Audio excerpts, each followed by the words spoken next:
Hello.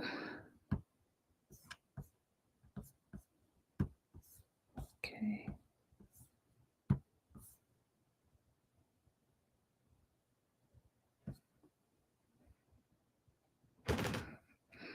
Hello, everyone. Good evening. How are you doing? Let's get started. Hi. Good evening. Good evening. If you're here, please say hi. How y'all doing? Hello.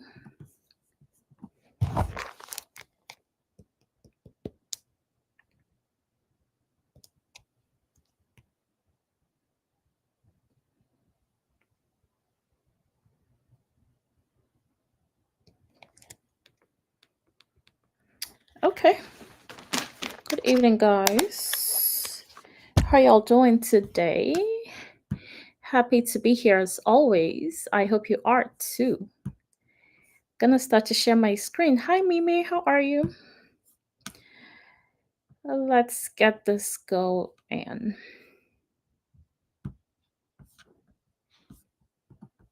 Hello. Hey, Mimi, how are you? Hey, guys. If you're on Instagram, I'm saying hi to you. If you're on Facebook, I'm saying hi to you as well. Hi, Meg, how are you? Good evening. All right, yeah, this is better interface. Hey, guys, good evening. Welcome. Thank you for being here. I don't take it for granted. You should have been doing something else, but you're hanging out with me tonight. And so I'm saying hi to you all. Hi, Missy Jade Official. Hey, Volsa Agency. I see you said help. Is that a typo or you need help? Okay. Hi, Damsel Baby. I don't know. I feel weird calling you guys your Instagram names. So if you don't mind, if you want me to address you by your actual name, just because I don't know if you want the nickname, please indicate. Tell me what your actual name is. Hi Yinka, I can see someone says name six, so I'm assuming your name is Yinka too. Hello, good evening. Thank you for being here. So, we're going to go right into what we have going on tonight. But before then, if you could please introduce yourself in the comments, where you're from, what states are you watching from. So, please tell us your name and the states you're joining from. Your name and the states that you're joining us from or that you're currently residing in, and I'll try to be as audible as possible. If you have any issues hearing me, please let me know. And if you have any questions, please feel free to ask in the comments. I know you can't speak, right? Except maybe if I invite you onto the live, so I get it. But if you have questions, please let us know in the comments. All right. Okay, cool. All right. Thank you for being here. If you're introducing yourself, please do so. Okay, so here it says, you know what? I have a screen crowding situation, so I'm just gonna minimize a few things here so I can see everyone, or at least see what you're typing. Okay. Okay, Funke. Hi, Funke. Hi. Hi, Olayinka. Hi, you're from New York. Hi. Hi, Frida. Joining from Virginia. Thank you for joining us. Mimi from Maryland. Thank you for being here. How are you all doing? Okay, so tonight let me start by introducing myself because sometimes we have brand new people who don't know who I am. So my name is Yinka Umorin, and I am a real estate investing coach on our platform, Acquire Real Estate. This is like an extension of our platform, you guys. um, or an extension of acquired real estate. And if you're looking to do things like wholesaling, lease options, fix and flips, rentals, long term rentals, short term rentals, multifamily, maybe even new constructions, you're at the right place. So that's what we do. And the whole goal is to build a portfolio of properties, right? So that you have passive income, so you don't have to depend on a job except you want to have a job as a backup, so that you're getting ready and be all set for retirement and a lot of other things that having an option or having passive income does for you. You're able to decide to do the things that you love to do rather than forcing yourself, right? So if you have a 9 to 5, you know what that means. Sometimes you might not have the best job that you thought you were going to land after college, or you feel like you're not quite there yet, or you just feel like out of place. And sometimes, you have that nudge to do your own thing and grow your own thing and grow your own passive income and portfolio, and do your own business, and create generational wealth. So doing things outside of the box and outside of the things that we're told is the norm, right? So I had the opportunity to fire my job in the last 8 years. I haven't done a 9 to 5 because I'm able to redirect my time to something that's of a higher value. So I have a better return on my time investments doing my own business. And a few people also do that, while a few people do a business on the side while working a 9 to 5. So it's good to have different options. And so, yes, that's who I am, really briefly, and I'm glad to be here. I also invest with Dare. Dare is not really out here on social media per se, but he does a lot of work on the back end with our students, with our community, and also shows up online as needed. But I am the online bee. So, yeah, he's another coach on our platform. He's a licensed builder, and anything that has to do with scope of work, construction related, rehab, repairs, he does all that, and he does a lot of hand holding for our students. I'm excited to be here. As always, please introduce yourself. Continue to do so in case you're just joining us and didn't hear that before.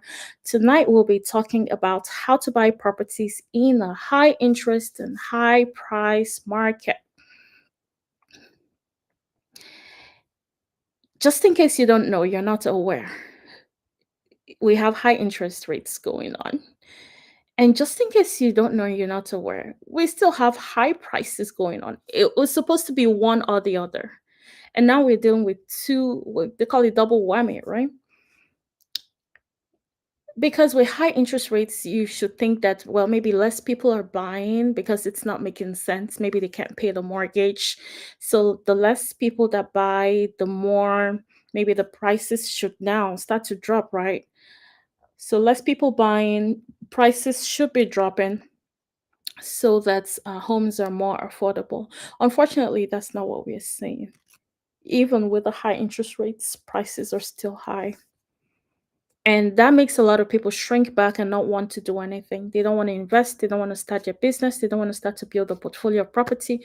They don't want to start that passive income process, right? Because they're afraid. They have no clue what to do in a market like this. So that is important because, this can actually save you years of dilemma. Years, I tell you, because the years go by fast, when especially when you haven't started what you wanted to do. So some of us had plans to start maybe 4 years ago and still haven't started because you're trying to find the perfect market. Now the market is this way. 4 years ago the market was not like this, right? And the best thing we've seen is to take advantage of each market. As an investor, you're investing in every single market. Okay, you need deals. If you don't have deals, if you don't have properties, then you've not started, right? Then you're not achieving your goal. And I am assuming that if you're here, that your goal is really to build that portfolio of passive income, right? So you need deals. Okay, and because we have to do this in every market, you need a strategy.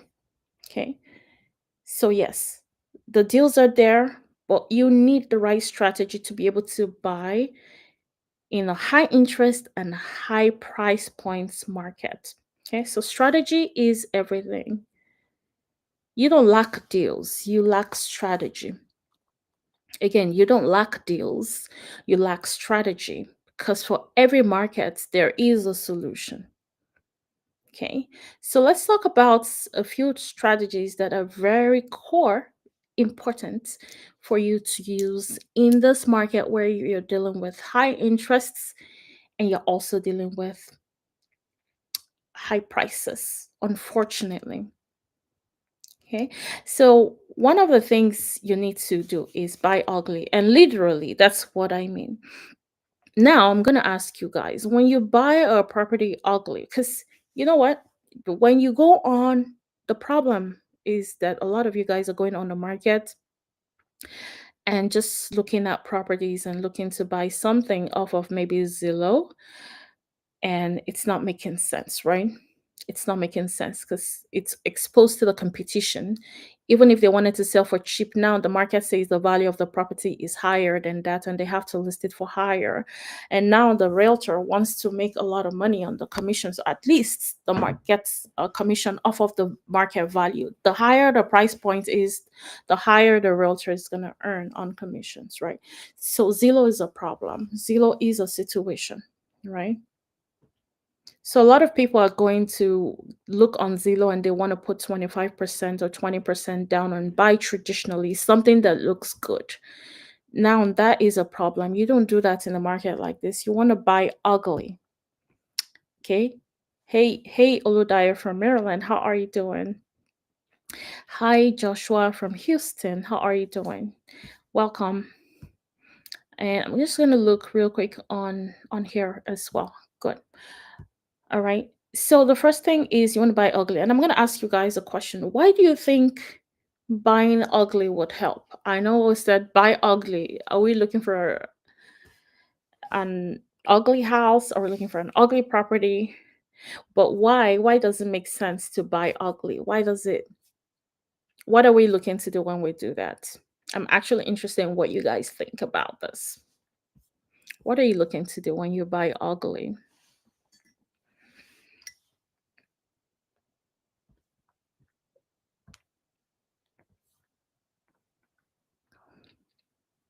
Okay, so Yinka says it will reduce the price.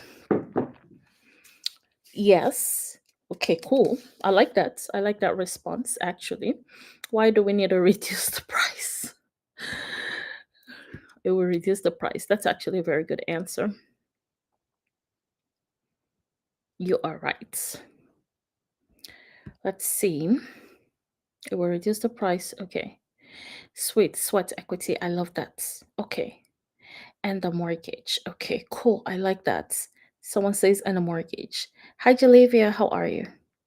Watching from New York. Thank you for being here. Yes, you guys are right. And that's why I actually like to involve you guys. I feel like sometimes you guys just should come teach. So you're buying cheap.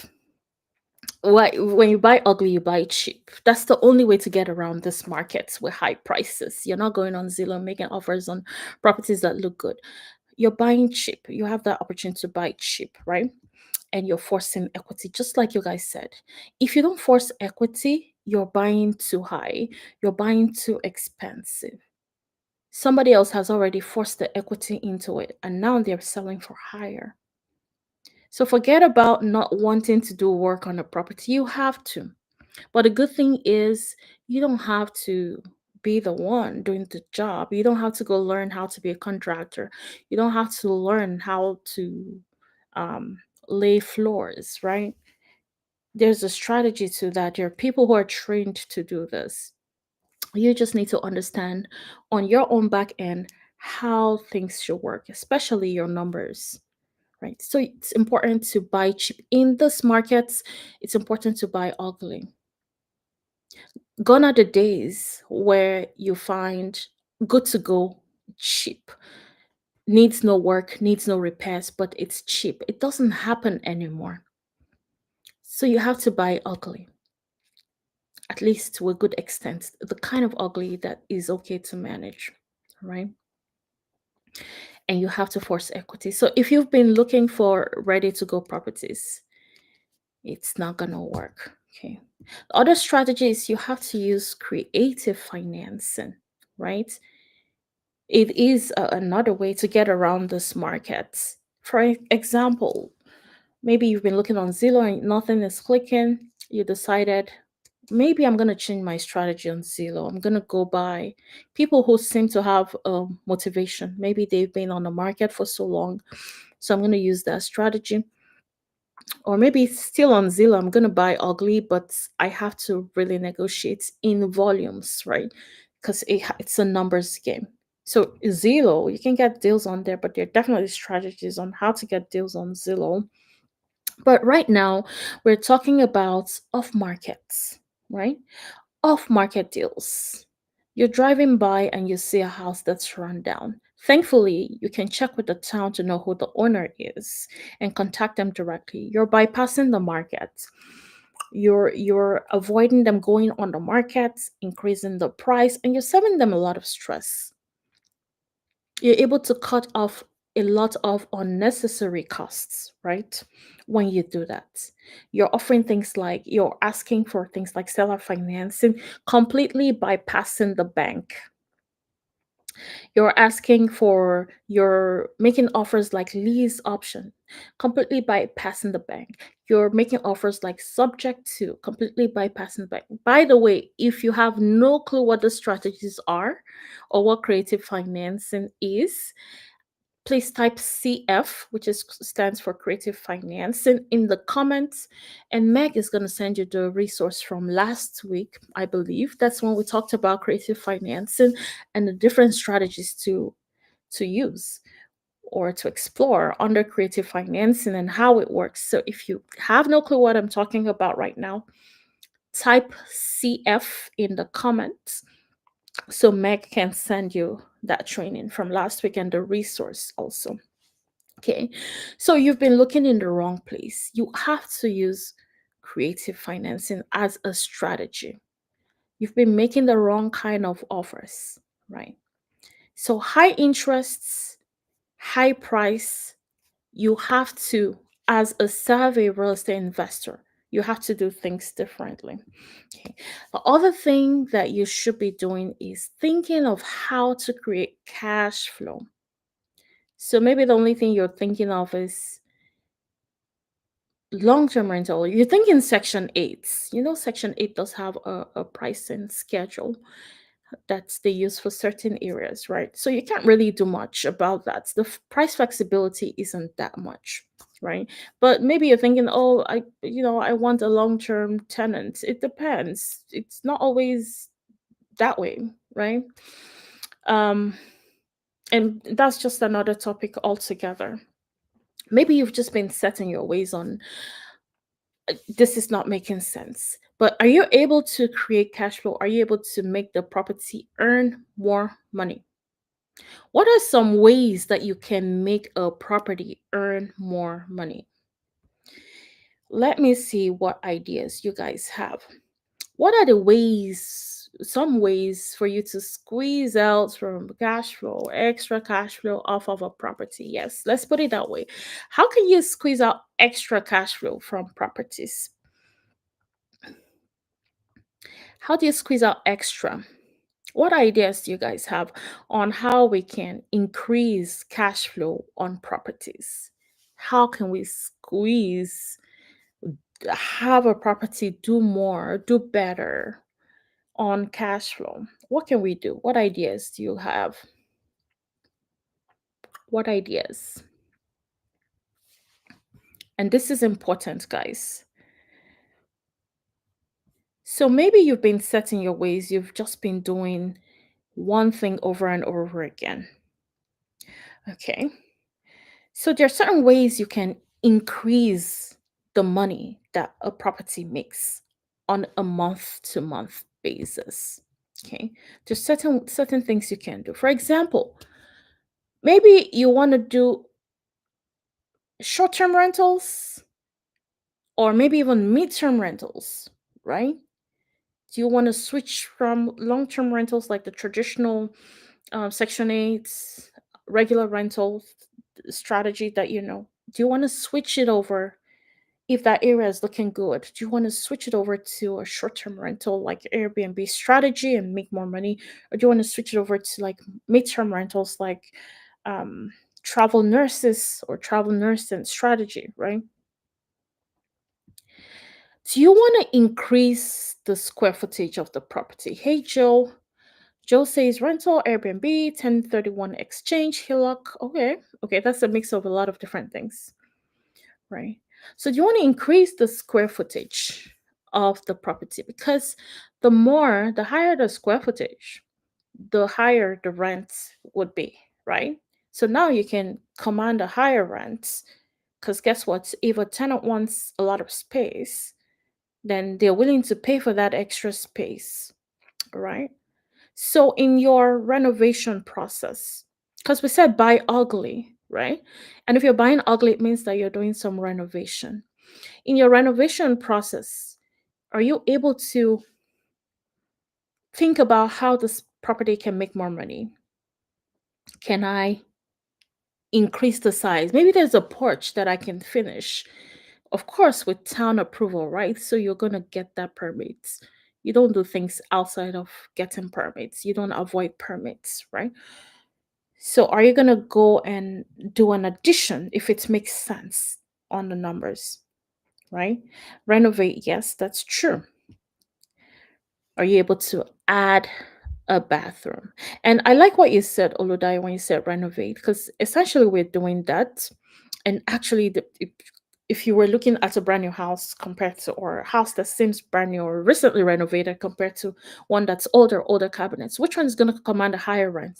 Definitely the renovated one, right? So can you add a bathroom? Tenants are willing to pay more for an extra bathroom. So instead of one bathroom, and anytime you're buying a property that has only one bathroom, you should be asking yourself, can I add an extra bathroom? Because guess what? Some people are at the point where they avoid anything that's just one bathroom because they've been stranded in the past. Imagine needing to use the bathroom. Someone is in there showering or something, and you're pressed. You can't do anything, right?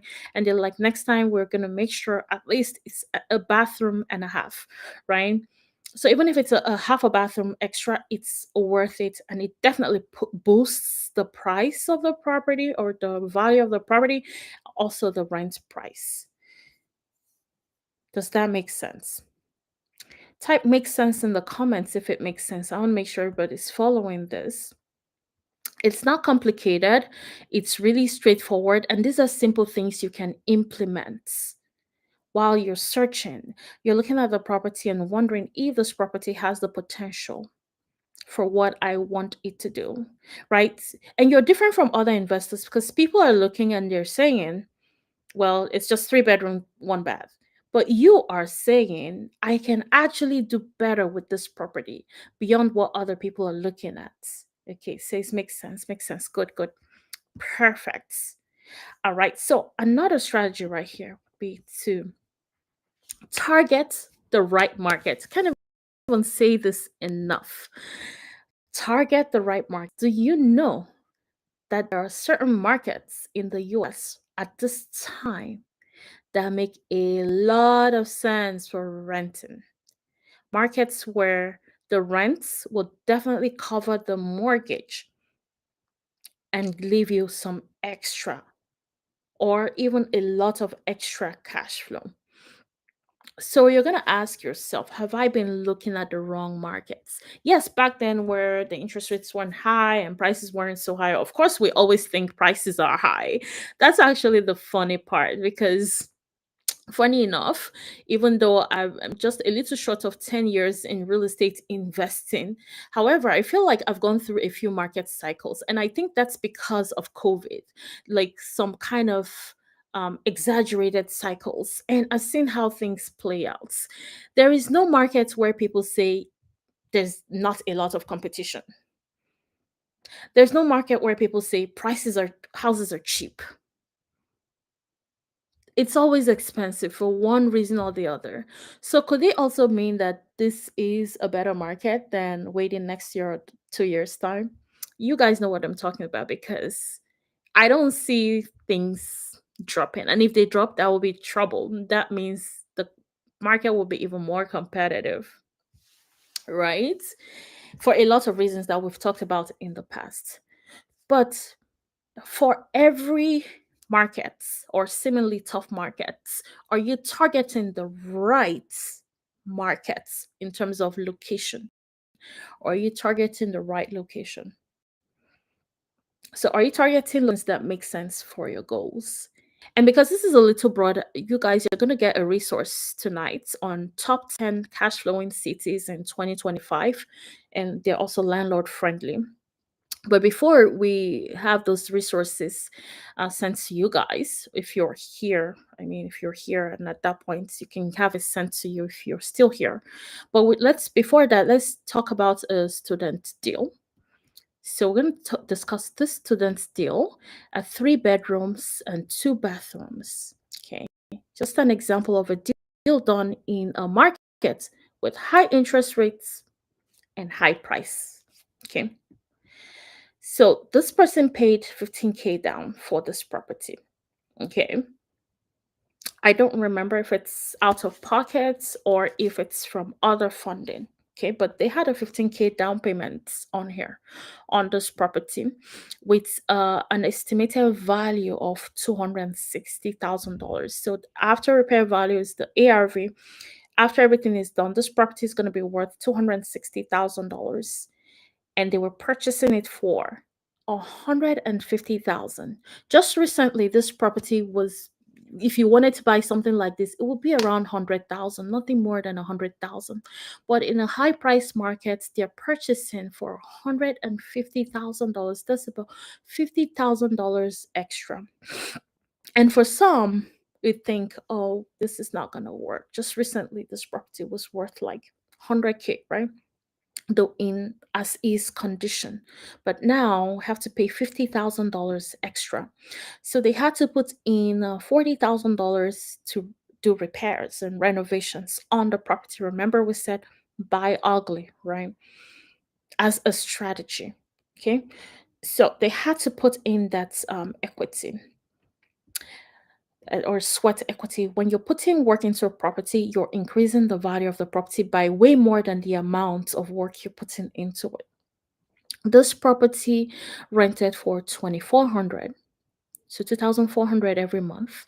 And you see what we're saying about 2 bathrooms. Maybe if it was just 1 bathroom, it probably wouldn't have commanded that's extra $400, right? So 2400, 3 bedrooms, 2 bathrooms, and they got a cash flow of 350 per month. So per month on this property. You might be like, this is not a great deal. But in this market, you're going to see why this kind of makes sense. Because outside of that cash flow, they still had $400 in reserves just in case. CapEx, if something breaks, uh, also property management and other things, right? So they have $400 in reserves, 350 cash flow every month, and able to cash out $11,000 on the deal because they put in work into the property. They were able to get money out of the property almost upfront, right? So this cash out is actually different from the 15K down. So after 15K, after